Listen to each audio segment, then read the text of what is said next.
مسلمان ریاست کو یہ حق ہے کہ وہ ریاست کہے کہ یہ گروہ جو ہے لوگوں کا یہ غیر مسلم ہے اور کافر ہے؟ نہیں، کس بنیاد پر؟ کسی بھی بنیاد پر۔ احمدیت تو ہر جہت اور ہر سو پھیلتی چلی جا رہی ہے۔ میں امام عبداللہ بن منیر شہاب الدین محمد فرحان احمد سیدی 11ویں خلیفہ راشد کی حیثیت سے اپنی خلافت راشدہ کے ظہور کا اعلان کرتا ہوں۔ میں 11واں خلیفہ ہونے کے ساتھ ساتھ 12ویں اور آخری خلیفہ راشد امام محمد بن عبداللہ المہدی علیہ السلام کی خلافت کا بھی امین ہوں، لہذا آگے بڑھیں اور بیعت کو قبول کریں۔ حضور کے بعد اگر کسی نے دعویٰ کیا نبوت کا تو وہ کذاب، دجال، جھوٹا، کافر، اور جس کسی نے بھی اس کی تصدیق کی اس کو مان لیا وہ بھی دائرہ اسلام سے خارج، مرتد۔ یہ قانونی اہمیت ہے، قانونی اہمیت ہے۔ کوئی شخص مسلمان رہا یا نہیں رہا، یہ تو بڑا اہم مسئلہ ہے، قانونی مسئلہ ہے۔ اس کی بیوی کا اسے نکاح جو ہے وہ ختم ہو گیا اگر اس نے کسی حضور کے بعد کسی نبی کی نبوت کا اقرار کر لیا یا خود اپنے نبی ہونے کا دعویٰ کیا، وہ پھر مرتد ہے، واجب القتل ہے۔ سورہ احزاب کی آیت ما کان محمد ابا احد من رجالکم ولکن رسول اللہ وخاتم النبیین۔ محمد صلی اللہ علیہ وسلم اے مسلمانوں تم میں سے کسی مرد کے باپ نہیں ہیں۔ زید ابن حارثہ کو اگر حضور نے منہ بولا بیٹا بنا لیا تھا تو منہ بولا بیٹا کوئی حقیقت نہیں رکھتا، ورنہ آپ کسی مرد کے والد نہیں ہیں۔ آپ کو اللہ نے بیٹے دیے بھی ابتدا میں، وہ فوراً فوت ہو گئے۔ آپ کے عمر کے آخری دور میں بھی حضرت ابراہیم کی ولادت ہوئی، حضرت ماریہ قبطیہ کے بطن سے، وہ بھی فوت ہو گیا بچپن میں۔ تو ما کان محمد ابا احد من رجالکم ولکن رسول اللہ وخاتم النبیین، وہ تو اللہ کے رسول ہیں اور نبیوں کی مہر ہیں، مہر لگ گئی، اب یہاں سے کوئی اور شے نہیں نکل سکتی، یہ بند ہو گیا راستہ، یہاں سے اب کسی اور نبوت کے اجرا کا سوال پیدا نہیں ہوتا۔ دیکھیے ایک جامع ترمذی میں روایت ہے حضرت ثوبان سے رضی اللہ تعالی عنہ، حضور نے فرمایا انہ سیکون فی امتی 30 کذابون کلہم یزعم انہ نبی وانا خاتم النبیین لا نبی بعدی۔ آپ نے فرمایا میری امت میں 30 افراد ایسے اٹھیں گے جو دجال ہوں گے، کذاب ہوں گے، جھوٹے ہوں گے۔ ان میں سے ہر شخص جو ہے یہ گمان کرتا ہوگا اپنے بارے میں کہ وہ نبی ہے، حالانکہ میں خاتم النبیین ہوں، اور خاتم النبیین کے معنی کیا؟ لا نبی بعدی، اب میرے بعد کوئی نبی نہیں ہوگا۔ اس قانونی مفہوم کو بہت ہی عمدگی کے ساتھ یہاں واضح کر دیا گیا کہ اب چاہے دجال اٹھیں گے، حضور کے اپنے زمانے میں اٹھ گئے تھے، پھر اس دور میں تو بڑی تیزی کے ساتھ، بڑی رفتار جو ہے تیز ہو گئی ہے، زمانہ آخری آ رہا ہے، وہ 30 کی تعداد اب جو ہے پوری ہونی ہے۔ بہاءاللہ ایران میں اٹھا، غلام احمد قادیانی ہندوستان میں اٹھا، ابھی آپ کے ہاں ایک یوسف صاحب تھے، ان کو ویسے ہی ایک شخص نے گولی مار دی ہے سائیوال جیل میں، ورنہ وہ بھی کہتے تھے میں محمد ہوں صلی اللہ علیہ وسلم، معاذ اللہ ثم معاذ اللہ ثم معاذ اللہ۔ پچھلے دنوں خبر آئی تھی کہ ملتان میں کسی نے نبوت کا دعویٰ کر دیا ہے، وہ گرفتار کیا گیا، اس پر مقدمہ چل رہا ہے۔ تو یہاں حضور نے فرما دیا کہ 30 ہوں گے ایسے افراد میری امت میں سے کہ جو دعویٰ کریں گے وہ جھوٹے ہوں گے، کذابون، اور جو دعویٰ کریں گے نبوت کا، حالانکہ میں خاتم النبیین ہوں اور میرے بعد کوئی نبی نہیں۔ لا تقوم الساعۃ، حضور نے فرمایا قیامت قائم نہیں ہوگی حتیٰ یخرج 30 دجالون، جب تک کہ 30 دجال ظاہر نہ ہو جائیں، کلہم یزعم انہ رسول اللہ، جن میں سے ہر شخص یہ کہے گا اور سمجھے گا کہ میں اللہ کا رسول ہوں۔ یہ 2 حدیثیں ہیں لا نبی بعدی کے مفہوم کے اندر، قانونی مفہوم، جو ختم نبوت کا یہ مفہوم ہے کہ آپ کے بعد کوئی نبی نہیں۔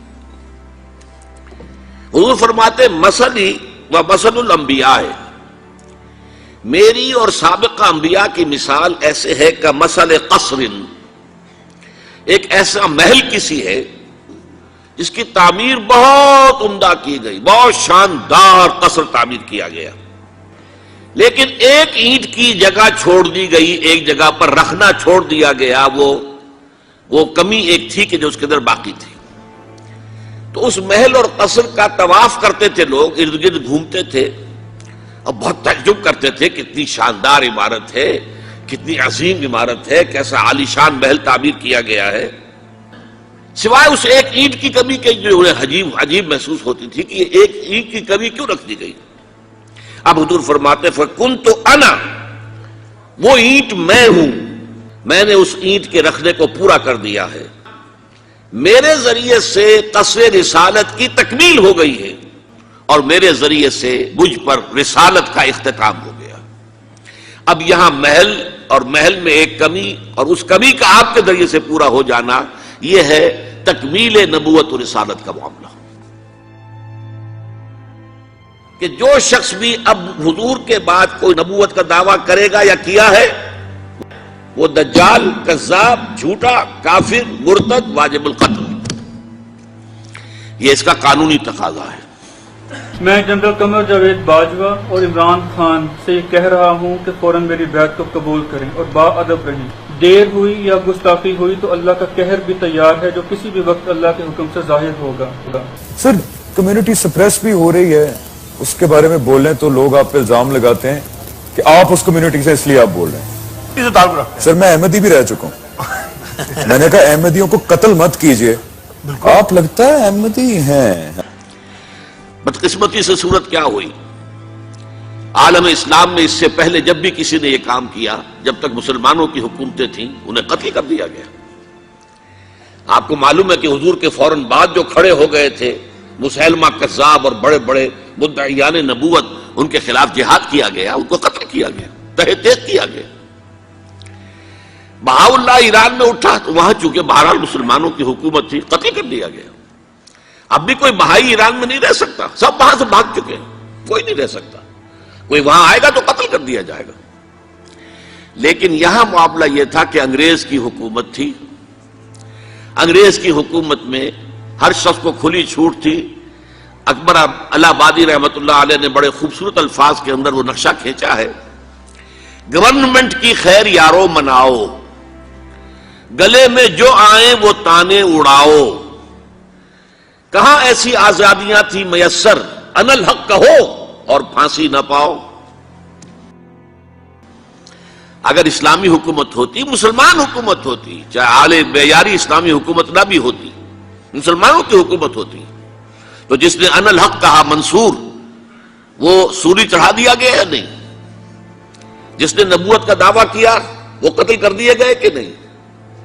انگریز کی حکومت تھی، گورنمنٹ کی خیر یارو مناؤ، گلے میں جو آئیں وہ تانے اڑاؤ، خدائی کا دعویٰ کر دو، نبوت کا دعویٰ کر دو، رسالت کا دعویٰ کر دو، کوئی پوچھنے والا نہیں، کوئی پکڑنے والا نہیں، کسی داروگیر کا کوئی اندیشہ ہی نہیں۔ کہاں ایسی آزادیاں تھی میسر، ان الحق کہو اور پھانسی نہ پاؤ۔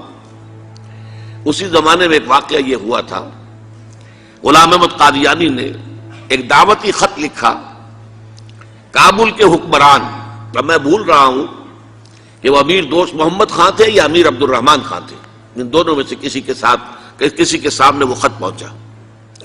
جیسے کہ حضور نے خطوط بھیجے تھے قیصر کو، کسریٰ کو، تو اس کو بھی شوق چرایا کہ میں بھی تو اب نبی ہوں، نبوت کا دعویٰ کر چکا ہوں، تو مجھے پڑوس کا ملک جو ہے افغانستان، وہاں کے بادشاہ کو دعوت دینی چاہیے کہ وہ مجھ پر ایمان لائے۔ جب وہ خط وہاں پہنچا ہے تو امیر کابل نے اسی خط پہ 2 الفاظ لکھ دیے اور واپس کر دیا۔ الفاظ کیا تھے؟ این جا بیا، یہاں آؤ ذرا اور یہاں آ کر تم دعویٰ کرو نبوت کا۔ یہ تم انگریز کی چھتری تلے بیٹھے ہوئے دعوے کر رہے ہو، انگریز کے سائے تلے جو ہے، اور انگریز جو ہے تمہیں سپورٹ کر رہا ہے، تم نے جہاد کو جو ہے ختم کر دیا، دین کے لیے حرام ہے اب دوستو قتال، حرمت ہے قتال۔ انگریز کو اور کیا چاہیے تھا؟ گلیڈسٹن نے، جبکہ وہ وزیر اعظم تھا برطانیہ کا، اس نے کہا تھا اپنی پارلیمنٹ میں قرآن کو لہرا کر، جب تک یہ کتاب دنیا میں موجود ہے امن قائم نہیں ہو سکتا، یہ تو جہاد اور قتال کی بات کرتی ہے۔ تو ان کو اور کیا چاہیے تھا کہ اگر کوئی اس قتال کو ختم کر دے، منسوخ کر دے، اور مسلمانوں میں سے جذبہ جہاد اور قتال فی سبیل اللہ کو نکال دے تو اس سے بڑی اور کیا خدمت ہوگی. لیکن یہ کہ اگر تمہیں یہ دعوت دینی ہے تو ذرا یہاں آؤ، ایجاب یہاں آ کے یہ دعوت دو مجھے، تاکہ تمہارے 14 طبق روشن ہو، تمہیں معلوم ہو کہ اس دعویٰ کرنے کا مطلب کیا ہے. لیکن ایک بات میں اب آپ سے عرض کر رہا ہوں، ہم پر اللہ کا بڑا کرم ہوا تھا، اس میں کوئی شک نہیں. اس ملک میں 1974 میں جو فیصلہ ہوا قادیانیوں کے غیر مسلم اقلیت قرار پانے کا، وہ واقعہ یہ ہے کہ بہت ہی مبارک فیصلہ تھا. اس کے لیے تحریک جو اٹھی وہ بھی بہت ہی عمدہ تھی، بہت پرامن تھی، بہت منظم تھی. مولانا سید محمد یوسف بن نوری رحمۃ اللہ علیہ اس کے قائد تھے. کوئی سیاسی لیڈر جو ہے اس میں نمایاں نہیں تھا، خالص دینی تحریک تھی. پھر اس وقت ہمارے ہاں حکمران ذوالفقار علی بھٹو، حالانکہ خالص سیکولر ذہن کا آدمی، اور قادیانیوں نے اسے سپورٹ کیا تھا 1970 کے الیکشن میں. قادیانی سمجھتے تھے وہ تو ہمارا اپنا آدمی ہے. لیکن اللہ تعالیٰ نے اس کے ہاتھوں لیکن بہترین طریقے سے، جس پر اعتراض کیا ہی نہیں جا سکتا، پارلیمنٹ کے ذریعے سے فیصلہ کرا. کوئی آرڈیننس نہیں تھا، کوئی حکم جو ہے، فرمان جو ہے وہ ایشو نہیں ہوا تھا، پارلیمنٹ کے ذریعے سے. اور پارلیمنٹ کی ایک کمیٹی بنائی گئی جس میں کہ موقع دیا گیا کہ قادیانیوں کے سربراہ بھی آ جائیں، لاہوریوں کے سربراہ بھی آ جائیں. یہ دونوں سیکٹ جو ہیں قادیانیت کے، پہلے قادیانی تھے اب وہ ربوائی ہیں، ربوے والے ہیں. لاہوری جیسے پہلے لاہوری تھے آج بھی لاہوری ہیں. ان دونوں کے سرکردہ لوگوں نے آ کر وہاں پر اس کمیٹی کے سامنے پیش ہو کر بیانات دیے اور کہا، کھل کر کہا. ناصر احمد اس وقت جو ہے خلیفہ تھا ان کا، مرزا طاہر احمد کا غالباً بڑا بھائی مرزا ناصر احمد. انہوں نے کہا ہم نبی مانتے ہیں، غلام احمد قادیانی کو ہم نبی مانتے ہیں، ڈنکے کی چوٹ کہا. لہذا اس کے بعد پارلیمنٹ نے فیصلہ کیا یہ غیر مسلم ہے، اور صحیح فیصلہ کیا. لیکن یہ فیصلہ ادھورا ہے. یہ بات آج میں پہلی مرتبہ کہہ رہا ہوں، اسے نوٹ کر لیجیے. قادیانیت کے فتنے کو کوئی گزند نہیں پہنچا ہے ان کے غیر مسلم قرار دیے جانے سے. وہ فتنہ جوں کا توں پنپ رہا ہے، جوں کا توں پھیل رہا ہے، جوں کا توں وہ اپنے سرطان کی جڑیں پھیلا رہا ہے ہمارے معاشرے میں. اور ویسے یہ کہ عالمی سطح پر انہیں بڑی سرپرستی حاصل ہو گئی ہے. پوری دنیا جو ہے، مغربی دنیا، وہ ان کی سرپرستی کر رہی ہے. لیکن یہ کہ اندرون ملک بھی اس فتنے کا قلع قبا اگر ہو سکتا تھا تو صرف اس وقت جبکہ اس فیصلے کا جو قانونی اور منطقی تقاضا ہے وہ بھی پورا کیا جاتا، اور وہ یہ کہ مرتد کو قتل کی سزا دی جاتی ہے. اسلام میں مرتد کی سزا قتل ہے. وہی میں نے آپ سے عرض کیا، حضرت ابوبکر صدیق کے زمانے میں کیوں قتال کیا گیا، اور جتنے بھی لوگوں نے نبوت کے دعوے کیے انہیں کیوں قتل کیا گیا ہمیشہ اسلام کی تاریخ میں. لہذا مرتدین کی سزا، سزائے قتل جب تک نافذ نہیں ہوگی اس فتنے کو کوئی گزند نہیں پہنچے گا. بلکہ وہ تو اپنے آپ کو مظلوم سمجھتے ہیں، مظلوم کی حیثیت سے پیش کرتے ہیں. اور ظاہر بات ہے کہ وہ سارے شاعر، چاہے آپ آرڈیننس نافذ کر لیں، لیکن ان کے جمعے کی نماز ہوتی ہے. یہ ٹھیک ہے کہ وہ مسجد کی شکل نہیں بنا سکتے، ماڈل ٹاؤن میں ایک بڑی کوٹھی کے اندر ان کا جمعہ ہوتا ہے، ان کی عیدیں علیحدہ ہوتی ہیں. وہ سارے شاعر اسلامی کو استعمال کر رہے ہیں. میں پاکستانی احمدی کمیونٹی کی بات کیوں نہیں کر سکتا؟ مودی کے ساتھ زیادتی کی گئی. اسکالرلی ڈیبیٹ میں ہم تو ڈل ہی نہیں رہے، ہم تو اسکالرلی ڈیبیٹ سے آگے جا رہے ہیں کہ یہ مانتے ہوئے کہ وہ نان مسلم قرار دیے جا چکے ہیں، اب ایک انسان اور ایک پاکستانی کے طور پہ کیا ہمارا یہ مسلمان ہونے کی حیثیت سے فرض نہیں ہے کہ ہم ان کے رائٹس کو پروٹیکٹ کریں؟ جو قادیانی حضرات ہیں، احمدی حضرات ہیں، یہ بھی ہمارے ملک و قوم کا سرمایہ ہیں، ہمارے بھائی ہیں، ہماری بہنیں ہیں، اور ہم کوئی اس میں دقیقہ فروگزاشت نہیں کریں گے.